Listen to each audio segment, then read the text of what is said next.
Hi, everyone. Welcome to the show. A doctor at the largest hospital in the Southern Hemisphere in South Africa, where the new COVID variant was first detected, will join us live to give us the latest on what they are seeing there. But first, in the past couple of hours, CNN just announced it is suspending host Chris Cuomo. He's been under fire from all sides after a series of text messages and transcripts were made public by New York State Attorney General Letitia James. And tonight, the network is acting on those calls from critics, slapping their highest-rated host with an indefinite suspension. Now, many in the journalistic community have been calling for Cuomo's head at CNN since it was revealed this summer that he'd been on calls and advised his brother Andrew as he fought to save his job as New York's governor in the wake of sexual harassment allegations. Even though Chris Cuomo didn't cover the allegations against his brother, and no one has suggested he tried to shape CNN's coverage, the Inside the Media folks have been arguing it's a journalistic violation for him to have been involved in advising the former governor at all, even if it was his brother. On top of that, many on the right have long viewed him as an adversary, and now many on the left wanted him out because they see him as a villain in helping his brother undermine the allegations from his accusers. Look, I consider Chris Cuomo a friend, as I do many of the on-air hosts at Fox and CNN and MSNBC, as well as many of the people calling for his ouster. I understand the argument against him, and up to now, I've defended Cuomo from what I believe to be a mob mentality. Let me be clear, taking this position has only subjected me to ridicule from all sides. I will not get calls or notes thanking me, only hate tweets and comments. Chris is a powerful, controversial, wealthy guy who many will be happy to see lose his job. But I still hope this suspension is just that, and that he's not permanently fired for helping his own brother, who assured Chris that he did nothing wrong. It is his brother. Everyone knew it was his brother. That is not a defense of Andrew Cuomo at all. It is a defense of Chris Cuomo helping a close family member. Now, there is a new text release that makes that defense a little harder. Chris Cuomo telling Melissa DeRosa, former aide to Governor Andrew Cuomo, "I have a lead on the wedding girl." That's a reference to Anna Rook, one of the women who accused the former governor of misconduct. It was a widely seen photo of the former governor grabbing her face at a wedding in 2019. Chris insisted in a deposition that he never did opposition research for Andrew. If evidence emerges that he was actively involved in serious oppo research for his brother, that could change my view. But the revelations that have the capital J journalists most fired up have to do with Cuomo trying to find out if potentially damaging stories about his brother at other media entities were in the works. In particular, Cuomo's digging about a story being written by Ronan Farrow of The New Yorker. Look, journalists sniff around all the time to find out who's working on what. And sometimes it's self-interested, maybe even on behalf of friends. I fear this is a classic example of the sort of self-righteousness and hypocrisy that can show just how out of touch journalists are with the people they serve. The big issue for me has always been transparency with the audience. That's what Chris Cuomo owed his viewers. He admitted he helped his brother. How could anyone expect otherwise? His brother. Of course he was going to help him. Here's what he said when he addressed his brother's scandal on his program in August. I never misled anyone about the information I was delivering or not delivering on this program. I never attacked nor encouraged anyone to attack any woman who came forward. I never made calls to the press about my brother's situation. I never influenced or attempted to control CNN's coverage of my family. The only statement there in question now is where he said he never made calls to the media about his brother's situation. I would assume he meant he never made calls to advocate for his brother, and there's no evidence to suggest he did. Tonight, a CNN spokesperson said when Chris admitted to us that he'd offered advice to his brother's staff, he broke our rules, and we acknowledged that publicly. We also appreciated the unique situation he was in and understood his need to put family first and job second. However, these documents point to a greater level of involvement in his brother's efforts than we previously knew. As a result, we have suspended Chris indefinitely, pending further evaluation. So his sin, as far as CNN is concerned, was not coming completely clean. Dishonesty. I get it. But we've seen many journalists recover after being accused of far worse. And Chris is a talk show host, not a true journalist. By the way, same goes for me. He's being forced out not for something he did or said on the air, not for anything he did to influence CNN coverage, but largely, I think, for the sins of his brother. Now, I understand why CNN did what they did, but I think anyone who claims to oppose cancel culture should hope that he returns. Joining us now, excuse me, to discuss or debate, it's arguably the most influential media critic in America, Erik Wemple, media columnist for The Washington Post. Erik has been calling for CNN to take action against Cuomo since last summer and had a new piece out today, right before CNN's announcement, entitled CNN's Chris Cuomo Scandal is Jeff Zucker's Scandal Too, in which he also takes aim at CNN's president, Jeff Zucker. Erik, thank you so much for joining us. Appreciate it. Let me start by asking you, what do you make of the CNN news? Well, you're right that I called on CNN over the summer to investigate Chris Cuomo. I have not been particularly detailed in sort of what personnel disciplinary action they should take, simply because I try to stay away from that. I have dipped my toe in that with respect to Sean Hannity, but I am a critic, and I spend a lot of time at the keyboard, and I don't like to say call for people's heads in firings, because I think it's really easy and facile, and that and so I try to stay away from that. I just try to point out what I view are the issues at hand, and I think that you and I do have disagreements about the fundamentals here. Yep. Let's talk about that. Let's talk about that. So what you heard my introduction. You and I have discussed this before. We've debated this before. What do you think I'm getting wrong? Well, first of all, I do want to credit you for hewing very closely to the stipulated facts of this case. You recited them very faithfully, and your analysis, just on a couple of points, I would just disagree with. The main point was, you and many of the defenders of Chris Cuomo say, well, this is his brother. Of course, he's going to help his brother. And my point is simply that we have invented and instituted ethics rules in journalism precisely to handle family and friends situations. So these are the particular scenarios why we have created and invented ethics rules to begin with. We don't skip over or void or exempt people from ethics because it's their brother. It's the reverse. Right. We have ethics rules because they're your brother. That's the whole reason they exist. So, but as you and I have discussed before, I think what you're demanding is basically that people lie, right? The notion that Chris Cuomo, who we all know is very close with his brother, wouldn't be advising him, right? Because your position is he shouldn't be talking to him at all about anything that's happening. I never said that. It's not? Is that not your position? Tell me then, because it sounds like it is. My position has always been that Chris Cuomo stepped over a line when he went beyond just talking to his brother about stuff and ventured into serving as essentially a political aide and a part of the executive chamber of New York State, which I think everybody agrees. I don't think it's a particularly controversial position, is a major line to cross over. So in other words, you have a brother. You talk to your brother, you hang out with your brother, you say, well, I think that's a really bad idea. I think this is a better idea. That, I think, is something, a level of involvement that few people would really take strong exception to.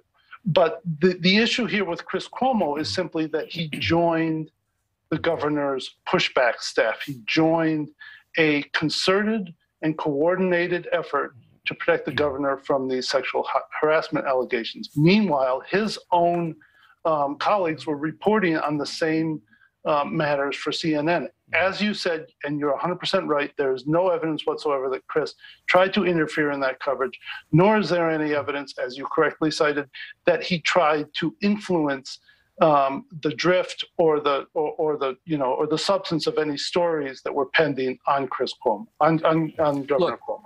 And I should be clear. I mean, when you said that the Cuomo's defenders, I don't think he has almost any defenders out there. I mean, I think that your position is definitely the majority position, right? Anytime I talk to anyone in the journalism world about this issue, and I tell them my take, they side with you. They say that Chris Cuomo should not have been involved whether you say talking to him at all or involved in these calls, et cetera, yes, I agree. He should not have been involved in the official calls. He shouldn't have been. The question becomes, and this seems to be an issue. We don't have much disagreement. Well, no. Here's the thing. But you believed that, and you're saying that you didn't want to be specific about what you said should happen to him, but let's agree he shouldn't have done it. To me, it's a misdemeanor. To me, it's the sort of thing, well, okay, it was his brother. He shouldn't have done it, should have learned a lesson from it. And as a result, it's a small violation. To you, it's sort of earth-shattering. No, is that unfair? But to me, it's a rather significant consideration that he, first of all, you credited him with coming out and saying, yeah, I shouldn't have done this. But he did that only after the Washington Post, my colleagues on the news side of the Washington Post, exposed the degree, at least some of the degree of his involvement in this whole operation. So his disclosure to his viewers came only after the Washington Post exposed this. Another consideration is that he had, and we've talked about this too, he had his brother on for a number of kissy interviews in the early months of the pandemic. Those didn't bother me. Yeah. Right. But, well, I mean, whether they bothered you or not, I would hope that it might concern you somewhat that he was fine with covering his brother in the early months of the pandemic, but all of a sudden developed these compunctions about covering him when a scandal emerged. That's a double standard. And if you like double standards, if you like double standards, that's fine. You can like double standards. I don't. All right, but he wasn't covering him when he was doing these softball interviews. Everyone knew it was brother interviewing brother. The idea that he was covering him, oh, I'm covering exactly what he was doing. He was just doing these softball interviews that were entertaining and, look, in retrospect, have come back to hurt him. But the notion that those were the problem, and this sets the stage for, oh, how can he say at one point he can cover him and not? This goes back to the brother issue. It's about the viewer's understanding. The viewers knew it's his brother when he was doing the softball interviews and when he was in trouble. And from my perspective, that's the most important issue. You get the final word. Well, I think that you, Dan, people on CNN, people on Fox, and people on MSNBC all have this word on their banners, on their screen. It's called news. And so you have breaking news on your banner right now. I consider you a journalist if you're putting that word up. And I considered, Chris Cuomo a journalist too when he has that word up on the screen. And so I'm going to hold him to that standard. And that's basically how I roll. All right. Well, please. All right. Fair enough. But please don't hold me to that standard because I don't consider myself a journalist anymore. Well, you sounded pretty damn... Let me tell you something. You sound pretty damn journalistic on this show tonight. You recited the facts of this case very, very faithfully. It seems as though you hewed to the journalistic standard. So I'm impressed with this. I used to be a journalist, and I learned a lot from my time as a journalist. But I will not say that I will live up to the standards of the journalists because I think it does a disservice to the people who are out there doing all that hard work. Erik Wemple, thank you so much for coming on the show. Appreciate it. Thanks for having me. I appreciate it. Coming up, the highly contagious Omicron variant is dominating headlines. Up next, we'll talk to a doctor in South Africa where the variant was first detected.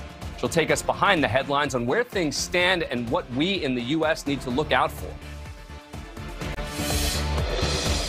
Now to Johannesburg, South Africa, and Professor Rudo Mathivha. She's the Director of Critical Care Medicine at Chris Baragwanath Academic Hospital, the largest hospital in the Southern Hemisphere.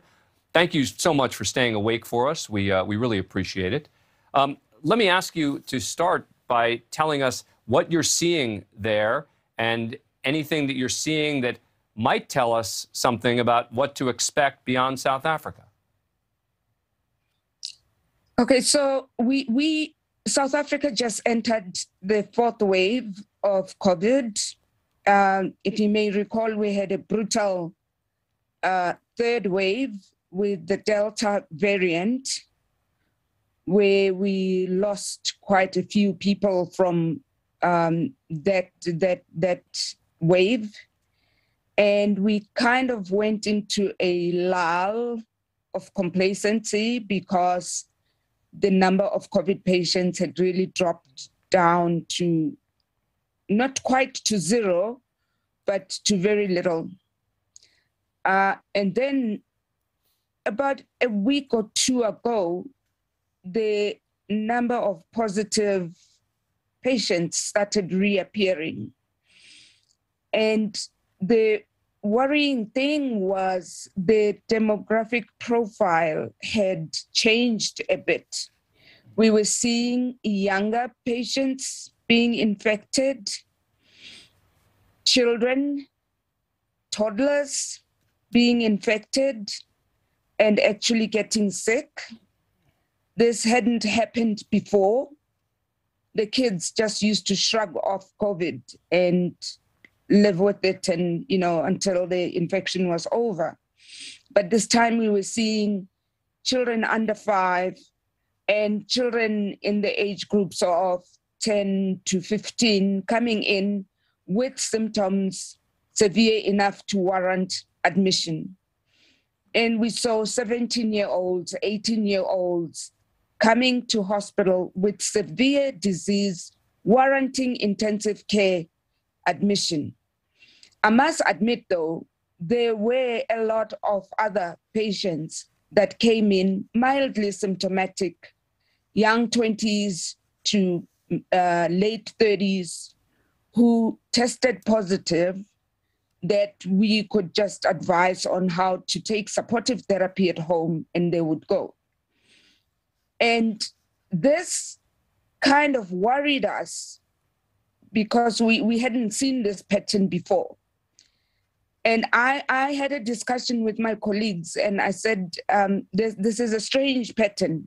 We're no longer seeing the elderly patient with comorbidities being the problem.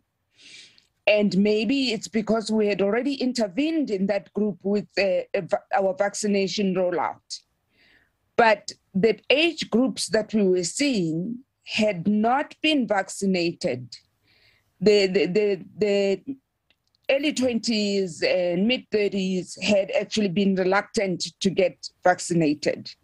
Most of these are university students.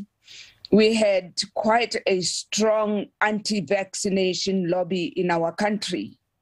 And they did get to the people and people did not get vaccinated.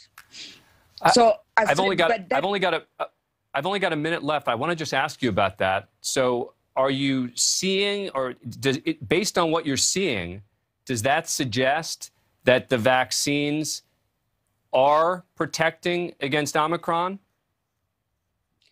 The vaccines are protecting against COVID infection. Because when you get COVID infection and I test you with a PCR, I cannot tell you you've got Omicron on the spot. I need to send your sample for genomic studies. Then they can tell me it's Omicron or it's Beta or Delta.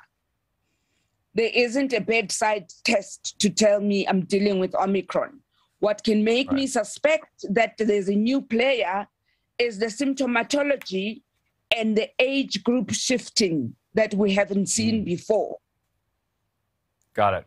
That's very helpful. Professor, thank you so much for your insights. Thank you for staying awake for us. We really appreciate it. This has been very useful. Thank you for inviting me. Coming up, Aaron Rodgers trending, not for his prowess on the field, but for COVID. Now he's pointing fingers, or should we say COVID toe, at the media. Up next. Smallette knew the Osundario brothers and had paid them $3,500 for the fake assault, according to prosecutors. Now, Smallette claims the payment was for nutritional supplements. The investigator went on to testify that police corroborated nearly everything that the Osundario brothers told them during the investigation. He also said that Smallette was uncooperative during the investigation and wouldn't even hand over his phone or provide a cheek swab for DNA to see if his attacker's genetic material was on the rope placed around his neck. Jurors later watched surveillance footage that seemed to show Smallette picking up his attackers in an alley just days before the alleged assault.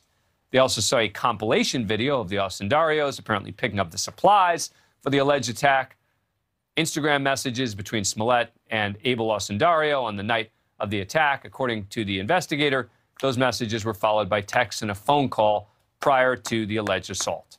Despite the facts seemingly working against him, Smallette and his lawyers, family, continue to stick to their story that Jussie Smollett was the victim of a terrible hate crime. He's now being framed for that, and the truth will soon be revealed. It has been incredibly painful as his family to watch someone you love be accused of something they did not do. All right? We're confident in his legal team, and we look forward to people hearing the actual facts in this case. So what exactly are the actual facts that everyone from the media to the police to federal prosecutors are missing? Well, we may find out if Jussie Smollett takes the stand. Joining us again now to discuss is attorney and Law and Crime Network host Jesse Weber. Jesse, good to have you back. Thanks for having me. You know, before we were reading through that, I was going to ask you a separate question, but it reminded me the surveillance footage of what appears to be Jussie Smollett and the two brothers from days before. He's not going to deny, right, that that's him. He's going to say we were pals then, and I guess suddenly what, that they got mad at him in the interim period. Is that right? That story doesn't make sense to you? Yeah, I mean, is that what he's going to say? That's exactly what he's going to say. He can't deny knowing them, can't deny not having a relationship with them. He's going to say, look, I thought we were friends.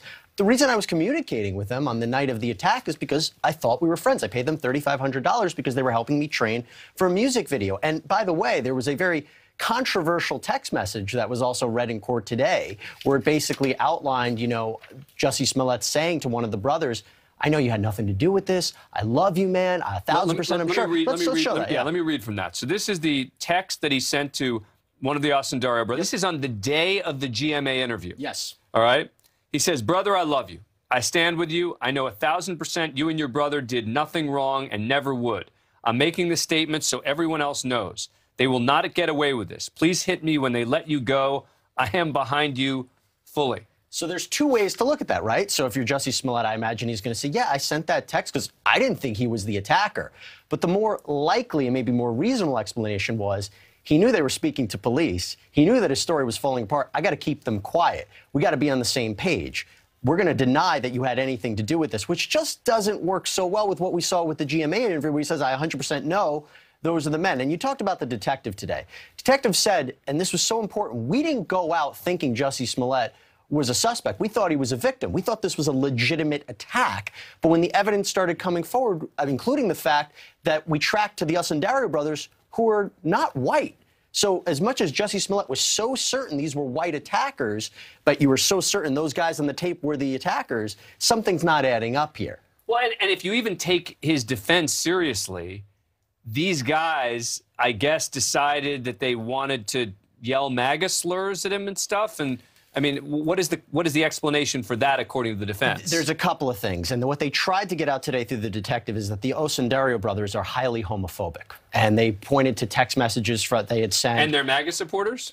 Whether they're MAGA supporters or they... But look, you got to take everything you said, right? That they supposedly said, you know, this is MAGA country in Chicago. And so the defense is that everything they yelled wasn't a cover-up to pretend that they were somebody else, but they are actually racist and homophobic and MAGA people in Chicago. And bad guys, because what they also tried to get out is their history of drug abuse, their history of a criminal record. These are two people, what the defense is doing, and it's a great defense tactic, is saying, we know you're going to hear from these guys. We are prepping you to not believe them. We are prepping you to hate them. So when they take the stand and you hear everything that they've done, and they have to explain on the stand, don't believe anything that they say. Believe Jussie Smollett's story, because what's more relatable, that he staged a fake attack? Real quick, if he's convicted on all these counts, how much time?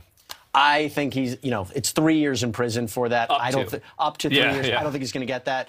Maybe probation. I would say maybe a year, because this is such an egregious crime. And I know people have been accused of this before and don't get probation, but I think maybe forcing the prosecutors to go through this whole charade of prosecuting him and not cutting any kind of deal and continuing to pretend, et cetera, I would expect that he would have to serve some time if he gets convicted. Well, you never want to see anything like this again. That's Jesse Weber, thank you. Dan, good to see you. Pleasure. Coming up, jaw-dropping testimony in court today in another case. One of Glen Maxwell's accusers took the stand.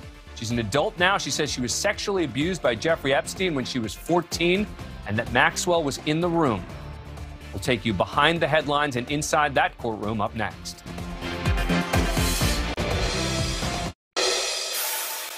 The jury in the Glen Maxwell trial heard the first full day of testimony today, and it was graphic and it was disturbing. Maxwell is charged with recruiting and transporting girls for Jeffrey Epstein to sexually abuse between 1994 and 2004. The first of 4 of Epstein's victims expected to testify took the stand today. The witness using the pseudonym Jane went into detail about the abuse that she allegedly suffered at the hands of the defendant and Jeffrey Epstein, starting when she was just 14.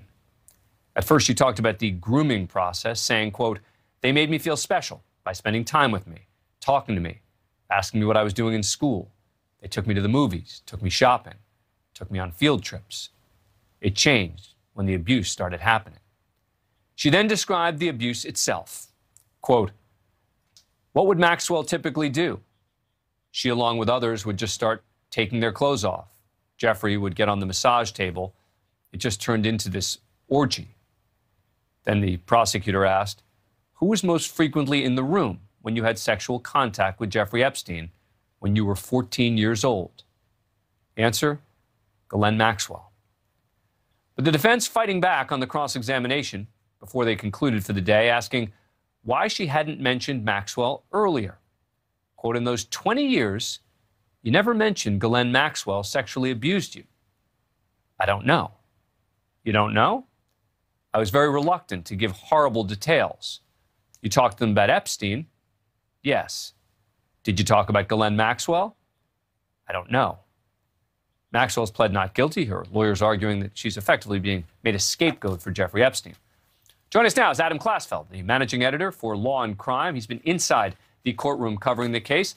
Adam, thanks for joining us. Appreciate it. Thank you for having me. All right, so this is powerful stuff as this witness testified. Absolutely, absolutely. And it's testimony that was promised from the very beginning of the case. You had the prosecutor saying, just as trial began, "I'm going to tell you the story of a girl named Jane." And today, Jane testified on day 2 of the trial. And she told a powerful and emotional story of her abuse. You read some of the quotes right now, and it got even more detailed and more graphic. We've been hearing about some of what Epstein's victims had said in the past and what Ghislaine Maxwell's accusers had been saying in the past, and there were some commonalities of stories of massages that escalated into sexual assault. And here, there were, in accordance with a lot of the other testimony that we've been hearing in the past in civil cases and things like that, accusations of the use of sex toys. Now, this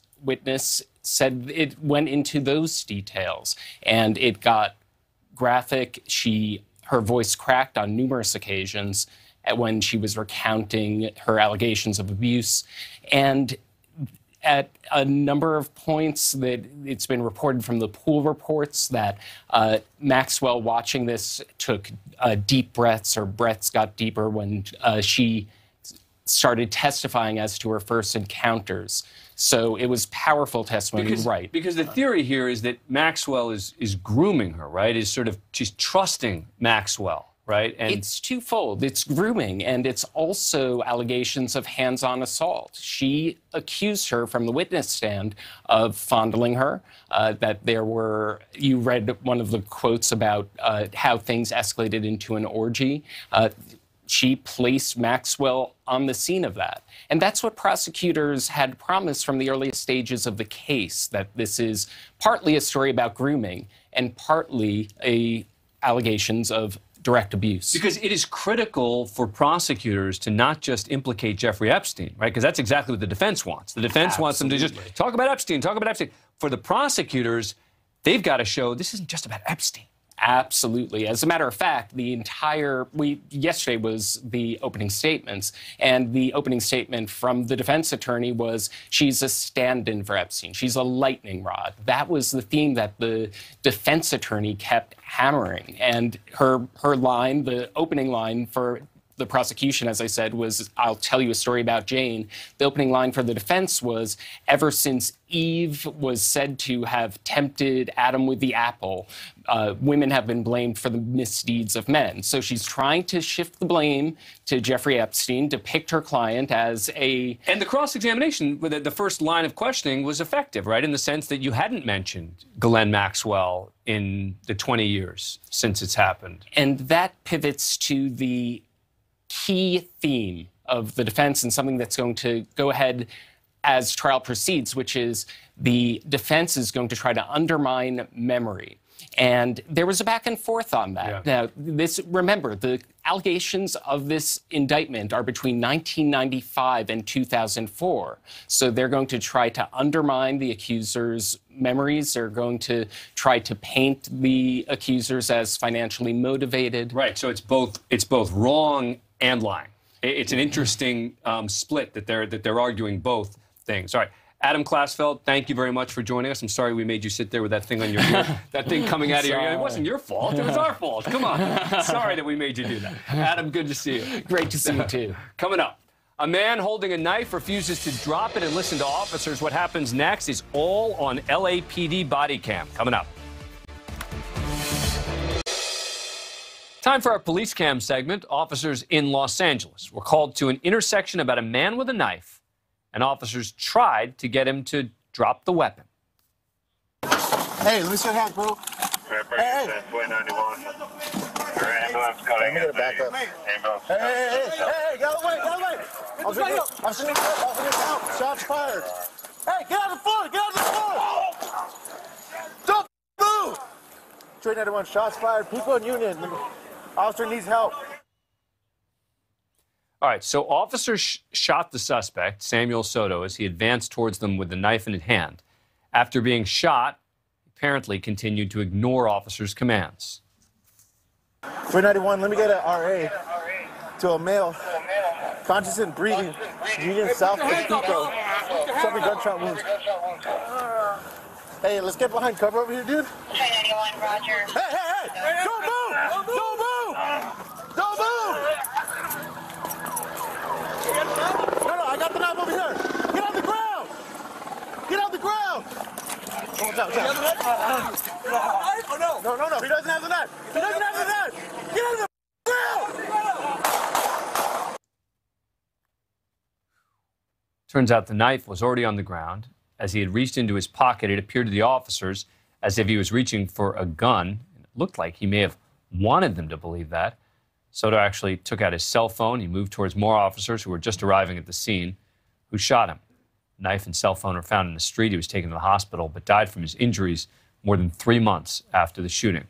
The incident remains under investigation by the California Department of Justice. Joining me now, retired LAPD Sergeant Cheryl Dorsey.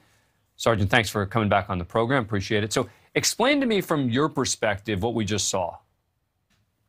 So I can definitely say that the first round of shots that were fired, in my mind, were justified, were within policy. You have a man with a knife who can close the distance between himself and officers very quickly, particularly if he's charging, as he appears to be in the first volley of shots. He goes down, he drops the knife, and then you have responding units who show up, and now they don't have the same information that the other officers have. And so this is where it gets a little dicey.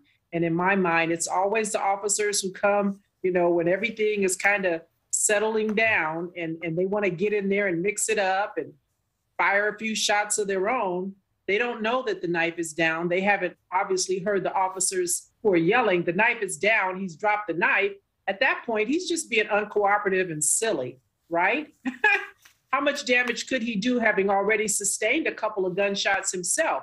What's the urgency now to fire more rounds, but for the officers must say, oh, I thought he was reaching for a gun. If he had a gun in the first place, he would have used it instead of a knife, to my mind. So let's watch that again, because the man refused to drop the weapon. He moves towards police. Let's watch what happened again. Hey, let me see your hand, bro. Hey. 391. Ambulance calling. I'm gonna back up. Ambulance. Hey, get out of the way, get out of the way. I'll send you out. Shots fired. Hey, get out of the floor, get out of the floor. Don't move.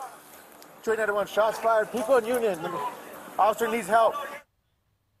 That was actually the first shot. You were talking about the second set of shots, right, when he's sort of running at them.